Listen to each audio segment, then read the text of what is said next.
السلام علیکم دوستوں دجال یہودیوں کی نسل سے ہوگا، جس کا قد ٹھگنا، دونوں پاؤں ٹیڑھے، جسم پر بالوں کی بھرمار ہوگی، رنگ سرخ یا گندمی ہوگا، سر کے بال حبشیوں کی طرح ہوں گے، ناک چونچ کی طرح ہوگی، بائیں آنکھ سے کانا ہوگا اور دائیں آنکھ میں انگور کے بقدر ناخنا ہوگا، اور اس کے ماتھے پر کافر لکھا ہوگا، جسے ہر مسلمان بآسانی پڑھ سکے گا۔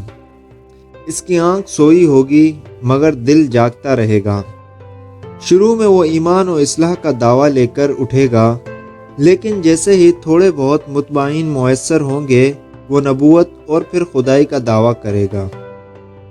اس کی سواری بھی اتنی ہی بڑی ہوگی کہ اس کے دونوں کانوں کے درمیان 40 ہاتھوں کا فاصلہ ہوگا۔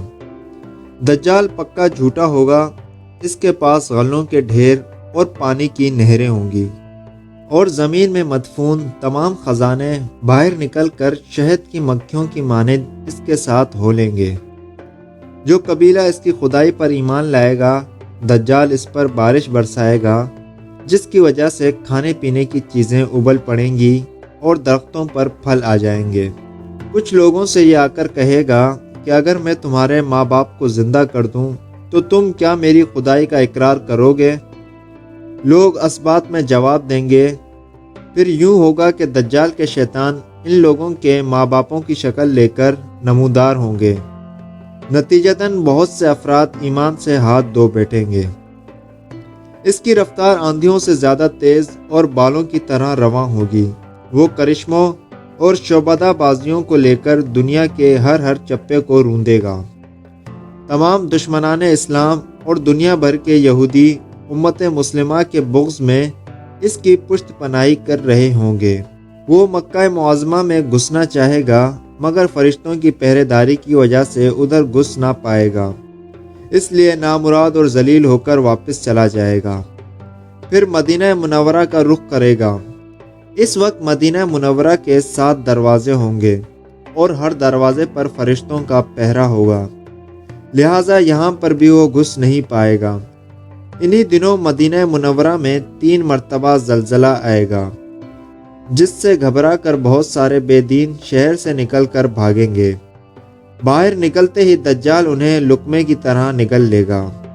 آخر ایک بزرگ اس سے بحث و مناظرے کے لیے نکلیں گے اور اس کے لشکر میں پہنچ کر اس کی بابت دریافت کریں گے۔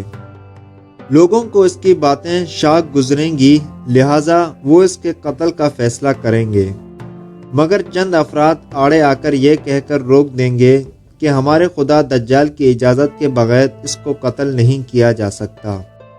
چنانچہ اس بزرگ کو دجال کے دربار میں حاضر کیا جائے گا، جہاں پہنچ کر یہ بزرگ چلا اٹھیں گے کہ میں نے پہچان لیا کہ تو وہی دجال ملعون ہے، اور رسول اللہ صلی اللہ علیہ وسلم نے ہمیں تیرے ہی خروج کی خبر دی تھی۔ دجال اس خبر کو سنتے ہی آپے سے باہر ہو جائے گا اور اس کو قتل کرنے کا فیصلہ کرے گا۔ درباری فوراً اس کے 2 ٹکڑے کر دیں گے۔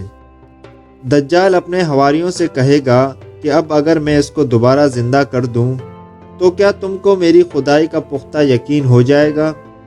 یہ دجالی گروپ کہے گا کہ ہم تو پہلے سے ہی آپ کو خدا مانتے ہوئے آ رہے ہیں، البتہ اس معجزے سے ہمارے یقین میں اور اضافہ ہو جائے گا۔